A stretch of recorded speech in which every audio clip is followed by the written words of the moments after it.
Amém. Lucas capítulo 17, no verso 11, fala a cura de 10 leprosos. Diz assim: de caminho para Jerusalém, passava Jesus pelo meio de Samaria e da Galiléia. Ao entrar numa aldeia, saíram-lhe ao encontro 10 leprosos que ficaram de longe e lhe gritaram, dizendo: Jesus, mestre, compadece-te de nós. Ao vê-los, disse-lhe Jesus: ide e mostrai-vos aos sacerdotes. Aconteceu que, indo eles, foram purificados. Um dos 10, vendo que fora curado, voltou dando glória a Deus em alta voz, e prostrou-se com o rosto em terra aos pés de Jesus, agradecendo-lhe, e este era samaritano. Então Jesus lhe perguntou: não eram 10 os que foram curados? Onde estão os 9? Não houve, porventura, quem voltasse para dar glória a Deus, senão este estrangeiro? E disse-lhe: levanta-te e vai, a tua fé te salvou. Amém, irmão? Poder sentar. Irmãos, eu tenho um pensamento muito antigo, desde que comecei no Evangelho. Há uma expressão bíblica que diz: o dízimo será santo ao Senhor. E dali uma vez, eu começando a pensar nisso e vendo tantas coisas na Escritura, eu acredito que a salvação vai gerar em torno de 10% somente da humanidade. Eu acredito que cerca de 90% de todos os nascidos de mulher vão para o inferno. Somente uma pequena porção, que se resume em 10%, vai adentrar os portais celestiais, que são estreitos, mas espaçoso e largo é o caminho da perdição, que por ele passa multidões e multidões à vontade, né? Mas isso não é uma doutrina, é só um pensamento que eu tenho devido a tantas coisas relacionadas a esse 10 que nós encontramos na Escritura. Não estou dizendo que é assim, estou apenas expondo para a congregação um pensamento de décadas atrás que eu tenho. Aqui nós vemos uma coisa que, de caminho para Jerusalém, passava Jesus pelo meio de Samaria, alguns dizem Samária, e da Galiléia. Ao entrar numa aldeia, saíram-lhe ao encontro 10 leprosos. Saíram-lhe ao encontro. Não foi uma questão de eles estarem no caminho, como Bartimeu, filho de Timeu, e quem está passando é Jesus, e ele começou a gritar. Não, Jesus ali passou no caminho dele. Esses aqui foram ao encontro de Jesus. Quem é que vai ao encontro de Jesus? Quem é que busca Jesus? É o ímpio? Não, o conceito de buscar a Deus, se dirigir a Deus, de ir até Deus, é um conceito dado ao povo santo, né? Buscar-me-eis e me achareis, enfim, esse é um sentimento que a Escritura nos mostra, que é o seu povo que clama, que anseia pela sua face. E aqui diz que esses 10 leprosos, no meio deles tem um que é samaritano, então nós sabemos que ali tem, pelo menos já podemos afirmar que tem gentio nessa história. Os pregadores antigos da minha época dizem que aqui estaria representada cada um de nós, que todos nós éramos leprosos, todos nós éramos como o imundo. Hoje não, né, irmão? Hoje nós temos que ser santo. Se alguém continua leproso, ou como o imundo, enfim. Aí aqui o que temos? Saíram-lhe ao encontro 10 leprosos, que ficaram de longe, e lhe gritaram. Ficaram de longe porque eles reconhecem a condição deles, é semelhante a Adão quando está em pecado. A lepra é um juízo de Deus. Por isso que Jesus, quando vai falar aqui, dá a direção, diz assim: vai te mostrar ao sacerdote. Somente o sacerdote podia dizer. Se alguém tivesse sido acometido da lepra, somente o sacerdote, ninguém mais, nem médico, somente o sacerdote poderia olhar para ele e dizer: você está curado. Porque o sacerdote é a representação do Deus na terra. Então, se o sacerdote não reconhecesse a cura, dissesse: não, você ainda não está curado, pode voltar para o leprosário. Então, era assim que funcionava, porque a lepra era um juízo de Deus. Quando alguém aparecia com lepra, acreditava-se piamente que foi Deus quem pôs a lepra naquela pessoa, para excluí-la do meio do seu povo. E essa pessoa vivia em condições, irmãos, terrível, psicologicamente, sentimentalmente. Era uma pessoa que está ali com a sua família, com o seu trabalho, com os seus filhos, na sua casa. Daqui a pouco está leproso, larga a casa, larga a mulher, larga filhos, larga tudo, larga trabalho e vai para um leprosário, um lugar distante, fora da cidade, onde as pessoas lá apareciam de tempo em tempo para jogar um pedaço de pão, para jogar alguma coisa, para que eles não morressem de fome lá. Então era uma situação calamitosa. O juízo de Deus é calamitoso. O juízo de Deus é terrível. Deus, quando tem misericórdia, mas quando ele exerce juízo, a Bíblia diz que o juízo é sem misericórdia, é cru, o juízo é implacável. Tem pessoas que não têm esse temor de saber que o Deus que exerce juízo, ninguém consegue encobrir os seus olhos, não tem argumento para Deus. Não, mas Senhor, mas tu sabe, a mulher que tu me deste, ela me deu e eu comi. Foi a mulher que eu te dei? Então tá bom, o teu castigo é esse. Tu vai com o suor do teu rosto conquistar o teu pão. Tu vai saber o que é frio, tu vai saber o que é o calor, tu vai saber o que é sofrimento. A terra vai produzir espinhos e cardos, e tu vai ver o que é duro ganhar o pão de cada dia. Senhor, mas a serpente me enganou e eu comi. É a serpente? Pois bem, o teu desejo é para o teu marido e ele vai te dominar e com dor tu terás filhos todos os teus dias. Então veja, ninguém encobre, mas tem pessoas que não têm o temor de Deus. O juízo, a lepra aqui representada, era algo terrível que já mostrava o que seria um pouco do inferno. Que as pessoas viviam em condições terríveis. E tem mais, hein? Lepra dói, hein? Tem gente que pensa que lepra é um negócio que aparece na pele, só em faixa. Não, varia o tipo de lepra. Tem lepra que dói, que a pessoa fica sentindo aquela dorzinha e não consegue dormir com aquela dorzinha ali no braço. E sem ver que dia a dia o negócio vai aumentando e vai corroendo. Vai corroendo. Lepra, irmão, veja bem. Deixa eu explicar bem detalhadamente para você sentir o peso do que é a lepra, do que isso representa ao juízo de Deus. Lepra apodrece a carne vai apodrecendo, isso é a lepra, para você entender o juízo de Deus. Chegava a pontos que a coisa ficava extrema, pedaço do corpo caía, para você entender por que a lepra representa um juízo de Deus. Você entender essas coisas. Bom, aí diz assim, esses leprosos, 10 leprosos, saíram ao encontro. Quando eu estava aqui no começo, lendo o texto, me sussurrou assim alguma coisa.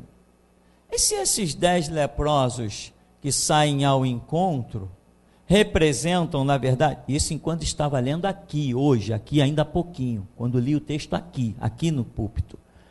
E se esses 10 leprosos estiverem representando as igrejas? Por quê? Porque nós temos a parábola das 10 virgens. E esses leprosos saem ao encontro. E é destacado um gentio samaritano, que é justamente o que é representado a igreja. E isso aconteceu enquanto eu estava lendo aqui agora. Eu já li esse texto antes, mas não tinha visto nada disso. não enxerguei dessa maneira, mas quando eu estava lendo aqui agora, eu vou dizer para você, assim diz o Senhor Deus Todo-Poderoso, os 10 leprosos são as igrejas. Os 10 leprosos são o povo de Deus, que sai ao seu encontro, mas não pode se aproximar. Eles ficaram de longe e gritaram, clamaram, tem compaixão de nós. O que eles gritam? Mestre, compadece-te de nós. Como que eles chamaram? Mestre? Então não é o ímpio. O ímpio não olha para Jesus, mestre, não. Essa palavra de tamanha intimidade e reconhecimento, mestre, ela é nossa. Ela é nossa. Será que Deus está dizendo aqui, isso não é uma parábola não, tá, irmão? Foi fato real, isso aconteceu, não é parábola. Ainda que a parábola seja tanta verdade quanto o fato real, às vezes nós lemos a parábola e pegamos leve com a parábola. Tem muita gente pegando leve na parábola do rico e do Lázaro, está achando que o inferno não existe. Mas aqui foi fato. Então será que Deus está querendo, com registro desse fato, nos mostrar que a sua igreja está leprosa e não pode se aproximar dele, mas que ele está tendo compaixão? Vai, mostra-te ao sacerdote. E eles foram, mas foram para o sacerdote errado. Eles foram para o sacerdote errado. Quer ver? Olha o texto.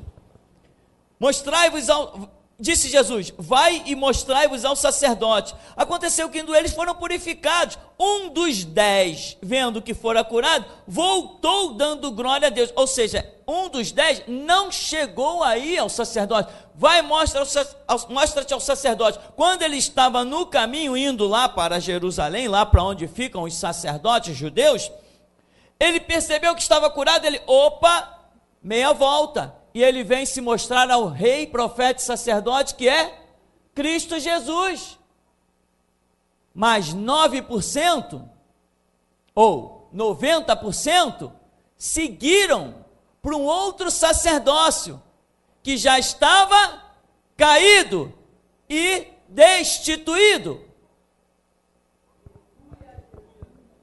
90%, meu irmão, da humanidade vai amargar uma eternidade no inferno. Isso me dói. Isso me dói, meu irmão. Isso me dói, acredite, isso me dói, meu irmão. Quando as pessoas que me odeiam, porque o que eu tenho semeado é santo demais, elas não suportam. Quando as pessoas me odeiam e querem ver o meu mal, virar a cara para mim, eu me compadeço de Jesus, tem misericórdia dessa alma. O ódio dele não pode fazer nada contra mim, só o está destruindo. E se ele não me ouvir, ele está perdido. Eu represento Deus vivo na terra dos mortais. Se ele não me ouvir, ele está perdido, ele está acabado. Eu não posso, meu irmão, por isso, me constituir inimigo de ninguém. Porque se eu me constituir inimigo de alguém, eu acabo fechando as portas do reino para esse alguém. Porque a humanidade precisa nos ouvir. Então, sede misericordioso, como misericordioso é o vosso Pai que está no céu. Temos que ser misericordiosos, meu irmão, porque nós não podemos aceitar facilmente que uma pessoa sofra eternamente no inferno. Se nós pudermos dar a nossa vida para que isso não aconteça, temos que dar. Temos que dar. Se Deus se manifestar a mim e dizer, está vendo aquela pessoa ali? Vai para o inferno. Mas se você der a sua vida por ela aqui agora, ela vai ser salva. Então, Senhor, mata-me. Uma alma vale mais que o mundo inteiro. Tu está morrendo por uma causa justa. E quem disse que a alma vale mais que o mundo inteiro não é homem que mente, nem filho de homem que se arrepende. Foi o Deus vivo que demonstrou que dará o homem em resgate da sua alma. Não tem nada para dar? Então, uma alma vale mais que o mundo inteiro. Aí aqui diz, quer ver uma coisa? Lá no verso 17, diz assim: então Jesus lhe perguntou: não eram 10 os que foram curados? Onde estão os 9? Ora, ele não mandou ir mostrar o sacerdote? Por que ele está cobrando? Ele não disse... Começaram a gritar de longe os leprosos: Senhor, compadece-te de nós. Eu não sei o que aqueles leprosos sabiam para pedir compaixão a Jesus. O que eles tinham ouvido lá no retiro, que eles ficavam lá nas margens dos desertos, lá da estrada. Eu não sei o que eles tinham ouvido para chegar e acenar para Jesus: Senhor, compadece-te de nós. Jesus, vai, mostra-te ao sacerdote. Mas agora Jesus está dizendo: cadê eles? Ué, ele não mandou mostrar ao sacerdote? Irmão, presta muita atenção nisso. Nesse ministério nós temos falado. Deus nos deixou 66 livros. Se você não quiser estudar, meu irmão, vai pegar onda lá, vai pegar jacaré lá em Ipanema, vai passear no Jardim Zoológico, né? Vai jogar ping-pong, vai fazer qualquer coisa que você ache, sei lá, útil para o teu corpo, né? Vai fazer, porque tem que estudar. O povo é destruído por falta de conhecimento, entendimento. Fé vem por ouvir, ouvir pela palavra de Deus. Esse negócio de rosa ungida salvou, isso é no templo de Satanás, chamado Igreja Universal do Reino de Deus. Esse negócio de água benta, terço ou missa para os mortos, é no templo de Satanás, chamado Igreja Católica Apostólica Romana. Aqui o negócio é verdade pura e explícita. Aqui é assim, porque a verdade que nos foi dada, ela é inegociável, ela vale mais que a nossa vida. Nós podemos morrer, o que não podemos é faltar com a verdade. Isso não podemos. O morrer, o viver é Cristo, e o morrer é lucro. É assim que a gente vive. Esse é o Cristo que aprendemos a cultuar, o que nos tirou da lama, colocou os nossos pés sobre uma rocha e nos deu um novo cântico. Irmão, presta atenção então.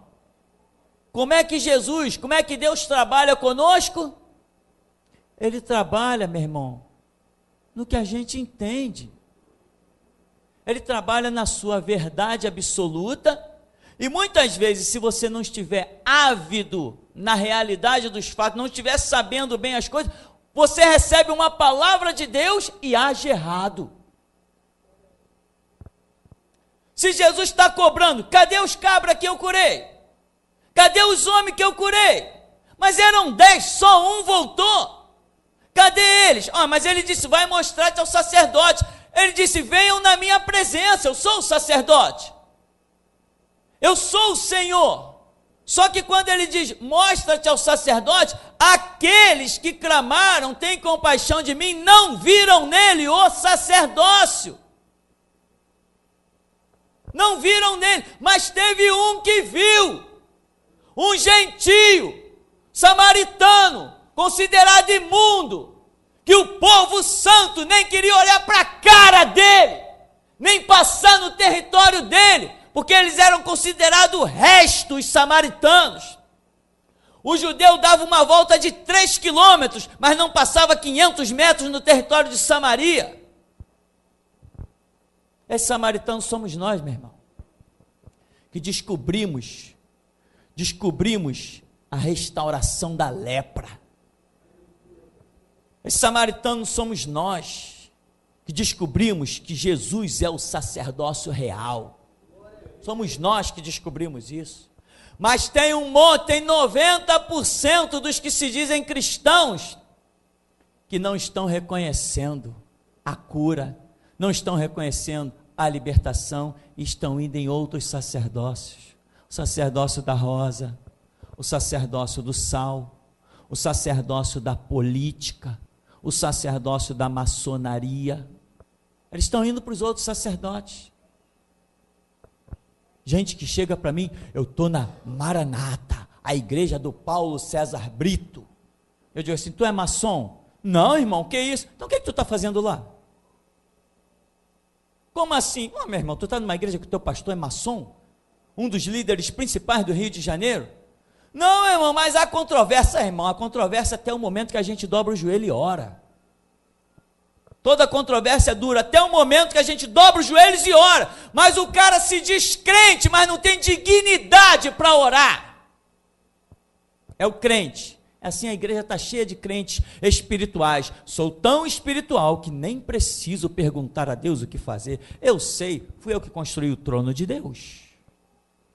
Você pensa que não tem gente que no seu interior, no seu orgulho, está se comportando dessa maneira? Ao invés de dobrar o joelho, botar a cara no chão e adorar? Não, ele é o Senhor. Ele é o absoluto. Aqui então, Jesus diz, vai mostrar-te ao sacerdócio.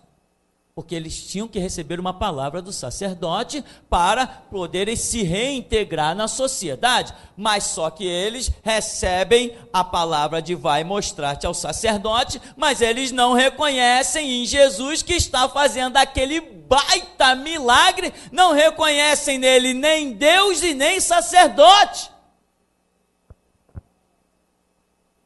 Se a lepra é um juízo de Deus, o médico pode curar?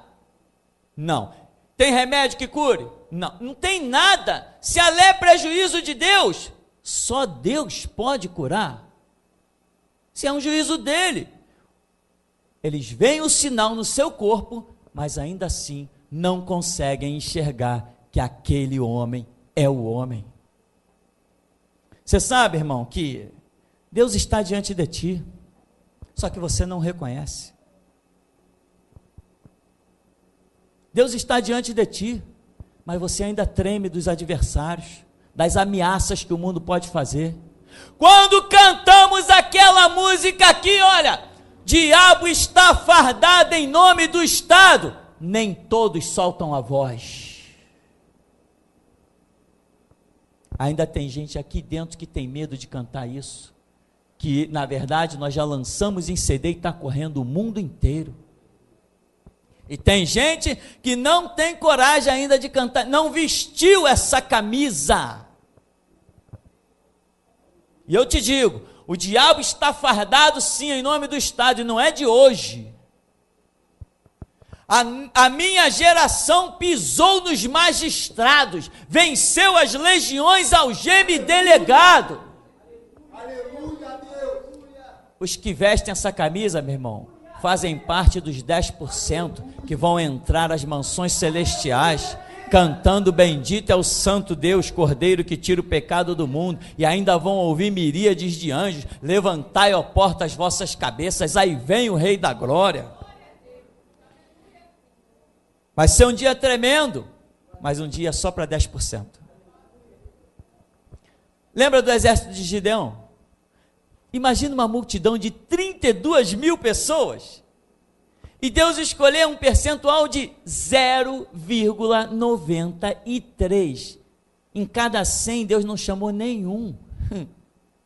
Era preciso cerca de 120 pessoas para Deus escolher um. A cada 120 pessoas no exército de Gideão, Deus chamou um.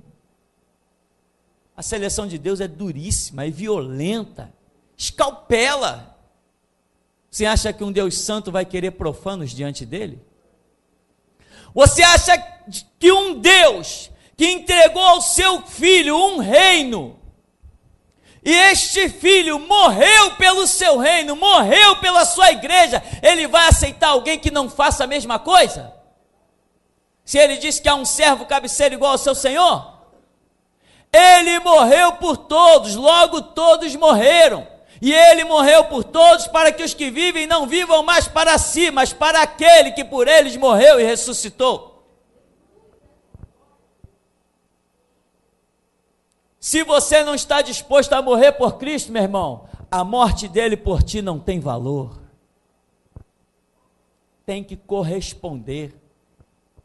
Tem que corresponder. Tem que tomar o cálice da salvação. E lá estão os leprosos, lá foram eles. Eles alcançaram o quê? Uma cura. Vamos trazer para uma situação um pouco natural. Eles alcançaram a cura? Alcançaram. Mas quem recebeu a palavra que diz: levanta-te e vai, a tua fé te salvou. Ora, o que aconteceu com este homem? Ele foi curado, ia caminhando, voltou. Os outros também foram curados, foram caminhando, seguiram. Jesus dá uma palavra para esse: levanta-te. Levanta-te por quê? Porque ele se prostrou para adorar ao Senhor. E o judeu sabe muito bem que só se adora a Deus. O samaritano, no caso desse, que está ali envolvido naquele cenário, ele sabia também que ia adorar só a Deus. Então veja bem, olha o reconhecimento. Mas os outros seguiram. A palavra que esse recebeu e os outros não receberam, eu te pergunto, faz diferença? Tudo que tem de diferente nas nossas vidas não é exatamente a palavra que temos? Não é por causa da palavra que temos que nós não colocamos alguidars nas portas dos cemitérios? Nem invocamos os capetas do Império Romano, do catolicismo? A diferença não é a palavra que temos. Nós não fomos libertos da política das Assembleias de Deus, não foi por causa de uma palavra. Não escapamos da maçonaria dos batistas, metodistas e presbiterianos, não foi por causa de uma palavra. Então essa palavra fez diferença na vida desse homem. O que ele representa? Ele representa 10%, só 10%. Você está entre os 10%, irmão? Você sabe que na igreja nós temos joio e trigo. Jesus falou. E tem mais: deixai crescer junto. Mas você vai encontrar uns pastores palhaços aí. Irmão, você está na igreja porque você é santo. Deus só deixa entrar na sua igreja o que é santo. É porque ele não conhece Bíblia. Porque o ensinamento do Senhor Jesus diz que joio e trigo crescem juntos. Quando será a ceifa total? Na consumação dos séculos. Quando ele enviará os ceifeiros, os anjos, e vão separar. E aí, o joio, a palha, vai queimar em fogo inextinguível. Irmão, outro detalhe que eu quero ver com você nessa questão é que se a lepra, aqueles homens sabiam que estavam ali, porque a lepra era um sinal de Deus, e eu te digo mais, era um juízo de Deus. Eu te digo mais, se Jesus diz, vai mostrar-te ao sacerdote, e eles simplesmente pegam um caminho de Jerusalém e vai, se eles têm esse respeito e essa reverência por uma figura sacerdotal, ainda tá correndo o risco de nós podermos acreditar que o resto era tudo judeu. Era tudo judeu, que não conseguiu mudar a visão. Se você tivesse num caminho, com um problema, uma situação, e alguém dissesse assim, olha, a tua solução está aqui, ó, eu resolvo o teu problema, está resolvido. Você ia aonde? Você não ia ouvir os conceitos desse alguém que te resolveu o problema? Você não ia aceitar os sinais desse alguém? Mas aqueles 9 não aceitaram o sinal. Eles nem sequer de longe gritaram, olha, muito obrigado. Não, eles seguiram o caminho deles. Trilharam o rumo deles. Você sabe que tem crente, porque esses aqui, se foram se mostrar um sacerdote, eles tinham um conceito sacerdotal, eles tinham um conceito espiritual, mas eles não reconheceram os sinais. Igual Israel, Moisés vai lá e liberta Israel do Egito, as pragas, sinais, prodígios e maravilhas, a abertura do Mar Vermelho. Quando eles atravessam o Mar Vermelho, eles querem apedrejar Moisés. Moisés demora um pouquinho, 40 dias e 40 noites lá no monte. Quando Moisés desce, aquele povo já está adorando o bezerro de ouro. Tem gente que não é capaz de reconhecer os sinais, não reconhece Deus na vida dos outros, não reconhece o Espírito se movendo no templo humano dos outros. Tem gente que não reconhece. E isso, irmão, é uma coisa horrenda. Horrenda. Porque até um homem ímpio, chamado Faraó, estava com um problema, teve um sonho, e quando ele teve um sonho, ficou transtornado, e acabou que José sai da prisão e vem interpretar os sonhos dele. E José diz assim: olha, tem que construir novos celeiros, tem que pegar o quinto da população e administrar, porque vem 7 anos de fome, em que os 7 anos de fartura vão ficar esquecidos, os 7 anos de fome serão terríveis. E o faraó diz assim, em outras palavras: isso é um sinal poderoso, então eu preciso de um homem sábio que administre tudo isso, para que não falte alimento e eu possa sustentar o meu povo. Um homem ímpio, um homem sem Deus, um homem idólatra, um homem que adora estátua com metade do corpo peixe, metade humana, com chifre na cabeça, com cabeça de bode, cabeça de boi, cabeça de cavalo, um homem espiritualmente cego, mas ele é capaz de reconhecer um sinal. Ele diz: se você tem essa interpretação, o Espírito dos deuses vivos está em você. Aonde eu acharia um homem mais sábio que você? Está aqui o meu anel, domina sobre todo o Egito. Ninguém levanta um pé no Egito sem a tua ordem. E tem crente que se diz templo do Espírito Santo, mas não sabe reconhecer o tempo da sua visitação, nem os sinais de Deus.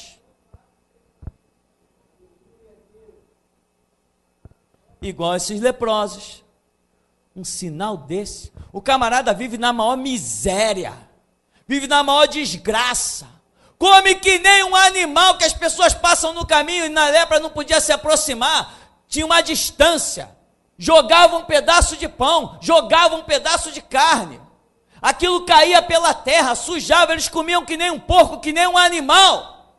E agora que estão postos eretos, com dignidade, para voltar para o seu trabalho, para abraçar seus filhos novamente. Muitos iam chegar em casa, tinham deixado o filho com 1 ano, ia chegar agora, o filho já estava com 5, com 10 anos, mas não reconheceram o grande sinal feito nas suas vidas. Muita gente é assim, irmão, muita gente é assim. Se realmente a igreja do Deus vivo reconhecesse o Deus vivo, você ia olhar para trás por onde você passou, e o que você ia ver eram fogueiras incontroláveis, sabe, meu irmão? Mas Deus está preparando um povo, Deus está preparando um povo, e dentro de algumas décadas, quando passar um cristão verdadeiro, que olharem para trás, por onde ele passou, vai ficar um rastro de fogo. Deus vai preparar um povo. Por enquanto, meu irmão, a igreja do Deus vivo ainda está sendo digna de repreensão. Ouve que Deus é santo, mas das portas para fora, ninguém é santo. Ouvem que Deus é grandioso, que Deus é poderoso para guardar o nosso tesouro e operar infinitamente mais além do que pedimos ou pensamos, mas quando saímos lá fora, queremos dar um jeitinho brasileiro, queremos fazer amizade com um e com o outro, porque achamos que vamos precisar de alguém. A igreja do Deus vivo é sustentada por Ele, meu irmão. Não existiu político, nem sistema jurídico que libertasse Israel do cativeiro egípcio, mas Deus tinha um projeto. A vara na mão de um homem resolveu todo o problema. Tem pessoas, meu irmão, que podem ver sinais que não adianta. Jeremias falou que Babilônia viria, ela veio, ela foi. Aí ele disse: vamos ao Egito. Jeremias falou: não adianta ir no Egito. O Egito vem, Babilônia vai se afastar. O Egito vai embora, Babilônia vem de novo. Assim aconteceu. Parece que tinha um homem lá chamado Matanias, um profeta lá, não lembro o nome dele. Jeremias falou assim: tu vai morrer. Em 1 ano, um homem jovem, cheio de força, morreu.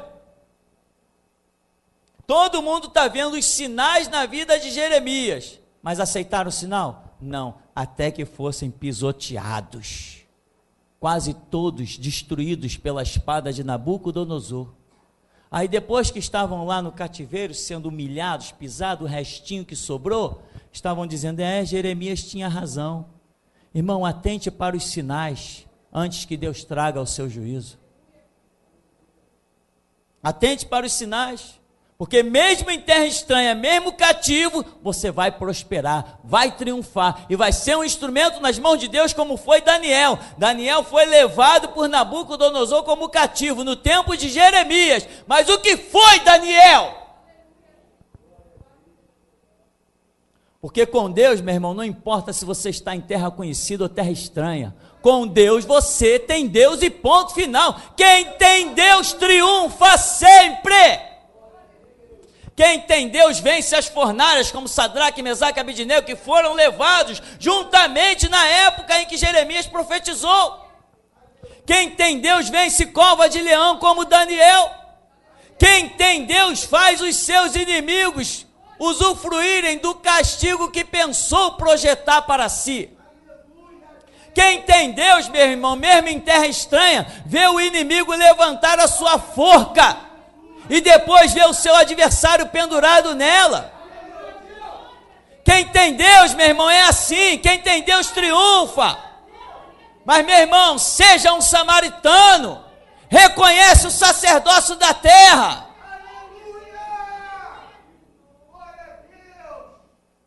Muita gente não está reconhecendo. Hajam sinais, hajam prodígios. Um exemplo prático do nosso.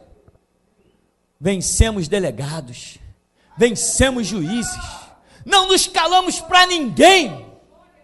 Eles saíram dando entrevista, vai ter que retirar os vídeos. Tínhamos 10 vídeos, hoje temos 1.700. Hoje pode-se dizer na terra do Brasil, nunca tal se viu. Antes de mim, antes do meu ministério, não existiu nenhum que desafiasse as falsas autoridades como eu desafio. A autoridade para mim se chama Jesus Cristo. Estatuto para mim é Bíblia, a palavra de Deus. Os sinais estão aí e eles não querem ver. Eles não querem ouvir. A Bíblia diz: aquele que muitas vezes é repreendido, endurece a sua cerviz, será quebrantado sem caos, sem que haja salvação. É assim que funciona. Ouve, mas não atenta. Chega uma hora que quando quer ouvir, não tem mais o que ouvir. A dispensação muda. Então, meu irmão, esses 10 leprosos, eu te digo, eles representam a igreja de Cristo na terra.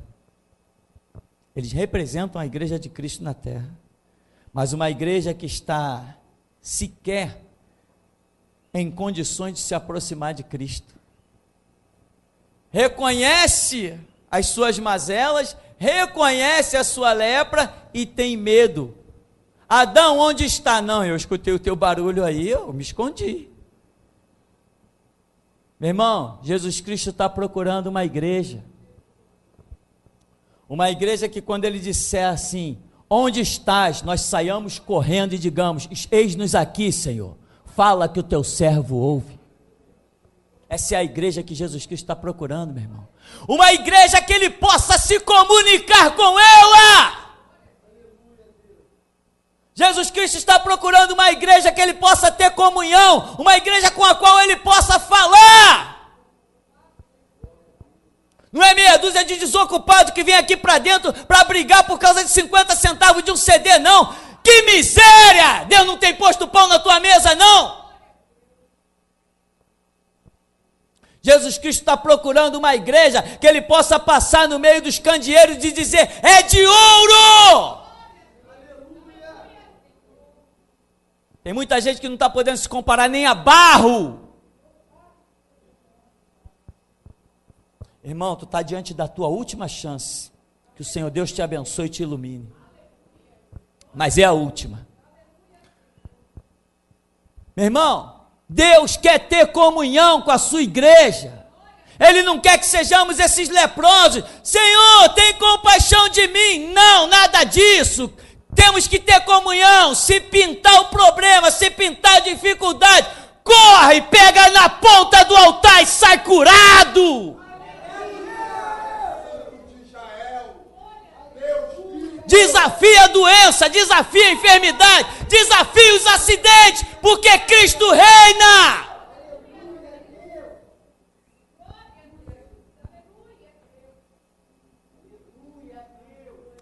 Chega de tempo de leprosos. É tempo de ser curado, de ser santo. É tempo de ouvir: levanta-te, vai, a tua fé te salvou. É tempo de ouvir isso, irmão. Sabe? Mas não esquece, levanta-te. Levanta-te, sabe por quê? Levanta-te. Porque Deus só chama e abençoa quem primeiro se prostra. Quem primeiro não se prostra não tem chamado nenhum. Não se reconhece, não se começa um ministério se achando capaz. Se começa um ministério pedindo misericórdia, dizendo: Deus, tem compaixão da minha alma, que eu não sou capaz de realizar esta obra. Eu sou pesado de boca e pesado de língua. Ai de mim que vou perecendo, os meus olhos viram o Rei, o Deus dos exércitos. É assim que o serafim se move e traz Atenaz para queimar os teus lábios. É assim que o Espírito Santo gosta de penetrar em templos caídos para que ele edifique para a glória de Deus.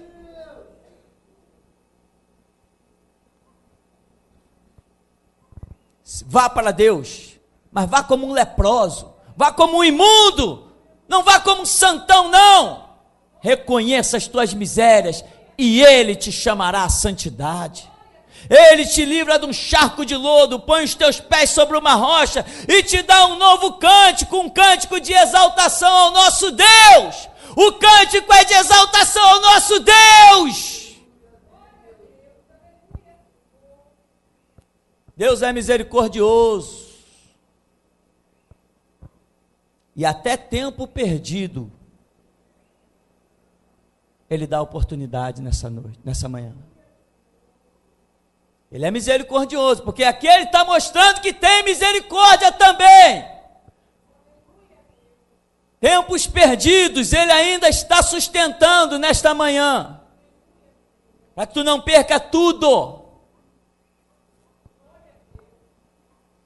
Então, meu irmão, eis a realidade. Senhor, compadece-te de nós na distância, no medo, nos bloqueios que não permitem se aproximar. Nesta manhã, você poderia encontrar fé para clamar tanto, grudar nas vestes do Senhor e dizer: não te deixarei, enquanto não me abençoares. O Senhor nos abençoe. Até aqui nos tem ajudado o Senhor. O Senhor, o nosso Deus que é santo, seja louvado nesta manhã. Irmão, Deus fala, Deus é vivo e Ele se move e Ele é real. E nesta manhã, quando eu estava sentado naquele banco, eu olhava, embaixo daquela placa se formava, desta placa que está escrito Bíblia sim, Constituição não, se formava uma água, e essa água se levantava como uma onda, e se lançava sobre a congregação, com um poder tão poderoso, mas tão poderoso que Ele é real. Eu vi, porque o Senhor me mostrou, Ele é vivo. As águas se levantaram e se lançaram de diante desta congregação. Aleluia, Deus!